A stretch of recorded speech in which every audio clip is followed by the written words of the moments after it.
এই গরমে কাঁচা আমের শরবত আমি কিভাবে বানাবো চলো দেখে নিই। টক টক ঝাল ঝাল মিষ্টি মিষ্টি একেবারে প্রাণ জুড়ানো শরবত। প্রথমেই দুটো আম নিয়ে নিয়েছি। আম দুটোকে ছিলকা ছাড়িয়ে জলের মধ্যে কিছুক্ষণ রেখেছি।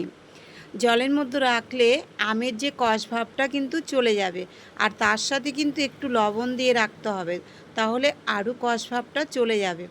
তারপরে আমি এইখানে টোপ বসিয়েছি, টোপের ভিতরে 1 চামচ লবণ দিয়ে দিয়েছি। এদিকে মেখে রেখেছিলাম লবণ দিয়ে আমগুলো জলের ভিতরে, সেই আমটা এবার তুলে আমি এবার জলটা যে ফুটছে সেখানে দিয়ে দেব। 5 থেকে 6 মিনিট সিদ্ধ হলেই কিন্তু আমটা সিদ্ধ হয়ে যাবে। আমটাকে কিন্তু এবার আমি উঠিয়ে নেব। উঠিয়ে নিয়ে তারপরে আমি আমটাকে ম্যাশ করে নেব। আর এই যে আমের যে জলটা সিদ্ধ ছিল এটা কিন্তু আমি ফেলবো না, এই জলটা আমি একটা কাপের ভিতরে রেখে দেবো। এটাই আমি শরবতে যখন বানাবো তখন আমি ব্যবহার করব।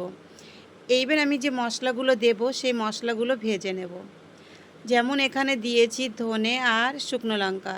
ধনে আর শুকনো লঙ্কাটা কিন্তু একটু সময় বেশি নেয় ভাজতে, তার জন্য আমি আগে দিয়েছি। তারপরে দিয়ে দিয়েছি জিরা। জিরাটা ভাজার পরে এখানে দিয়ে দিলাম মৌরি। মৌরি একসাথে সমস্ত মশলা আমার ভাজা হয়ে গেল, সাইড করে দিলাম। এইবার যে আম সিদ্ধ করা ছিল আমটাকে আমি ম্যাশ করে নেব। ম্যাশ হয়ে গেলে তারপরে আমি যে জলটা আমার ছিল সেই জলটা এবার আমি এখানে আমের ভিতরে ঢেলে দেব। আমের ভিতরে জলটা পুরো আমি ঢেলে দিয়েছি। এইখানে কিন্তু আমি চিনি ব্যবহার করেছি, কিন্তু চিনিটা আমি আপনাদেরকে দেখাতে পারিনি, ওটা ভিডিওটা আমার ঠিক হয়নি, তার জন্য আমি দেখাতে পারিনি। আপনারা অবশ্যই চিনি দেবেন। তারপরে স্বাদ অনুযায়ী বিট লবণ দিয়ে দিয়েছি। আর এখানে যে ভাজা মশলাটা আমি করে রেখেছিলাম, ভাজা মশলাটাও এবার উপর থেকে দিয়ে দিলাম। এই দেখো ডিপ ফ্রিজ করে বরফ রেখেছিলাম, এবার বরফটা আমি দিয়ে দেব। শরবতের ভিতরে বরফটা দিয়ে দিলাম।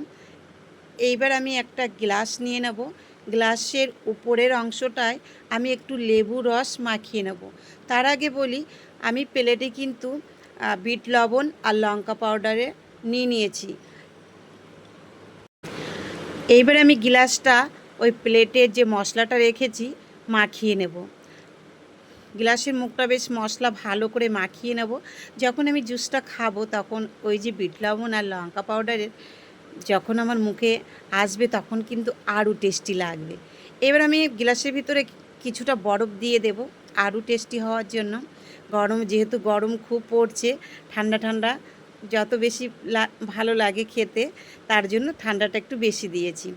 এবার গ্লাসের ভিতরে কিছুটা লেবুর অংশ দিয়ে দেব। দিয়ে এইবার আমি আমের শরবতটা দিয়ে দেবো। দেখো কি সুন্দর লাগছে দেখতে। উপর থেকেও আমি শরবতের উপরেও আমি বরফ দিয়ে দিয়েছি, আর একটু পুদিনা পাতা দিয়ে দিয়েছি। দেখো কি দারুণ লাগছে, আর খেতেও কিন্তু সেই স্বাদ।